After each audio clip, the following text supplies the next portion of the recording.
Bienvenue au Starter du jour pour bien démarrer sa journée. Aujourd'hui, ouvre ta bouche. La Bible nous dit que le pouvoir de la vie ou de la mort sont dans la langue, avec la langue. Alors je t'encourage aujourd'hui à ouvrir ta bouche et à proclamer que Dieu est souverain, que Dieu est au contrôle de ta vie, quand bien même ce que tu vois, c'est quelque chose parfois de terrible. On sait que dans la parole de Dieu, quand le peuple de Dieu a été amené en exil à Babylone, l'ennemi va se moquer d'eux. Et on va même leur demander de chanter, mais ils vont dire comment pouvons-nous louer Dieu alors que nous sommes en terre étrangère. Ils vont même se suspendre leur instrument de musique, la harpe, ils vont accrocher ça à un sol pleureur. J'aimerais te dire, Dieu reste Dieu, que tu sois à Babylone ou à Jérusalem, que tu sois en haut d'une montagne ou que tu sois dans la vallée, que tu aies de l'argent ou que tu n'aies pas d'argent. Comme l'apôtre Paul dit, j'ai appris à aimer Dieu en toutes circonstances, dans l'abondance et dans la disette, parce que je puis tout par celui qui me fortifie. Il déclarait par sa bouche, il faisait bouger sa langue et il disait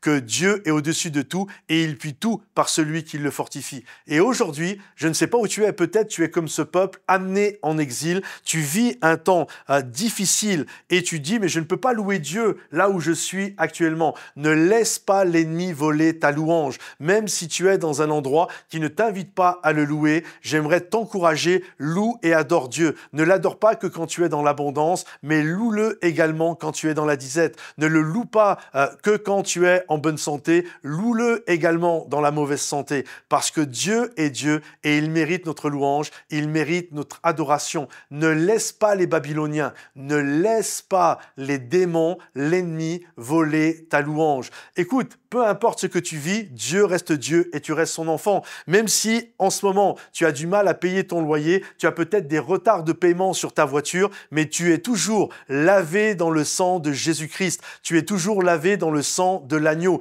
Peut-être que ta maison en ce moment connaît toutes sortes de problématiques et tu ne sais pas comment tu vas devoir payer les réparations. Mais malgré cela, tu restes un enfant de Dieu. Est-ce que vous comprenez? Nous sommes ses enfants et peu importe ce que nous vivons, que tu sois à Jérusalem ou à Babylone, tu es son fils et tu es sa fille. Alors continue de le louer et de l'adorer. Ne laisse pas l'ennemi te voler ta louange. Que Dieu te bénisse, que Dieu t'encourage. Si ce message t'a béni, pense à le liker, le partager, le commenter. Et je vous dis à bientôt sur l'un de nos sites d'église, que ce soit à Bordeaux, à Bruxelles ou à Paris. Soyez bénis. Bye bye.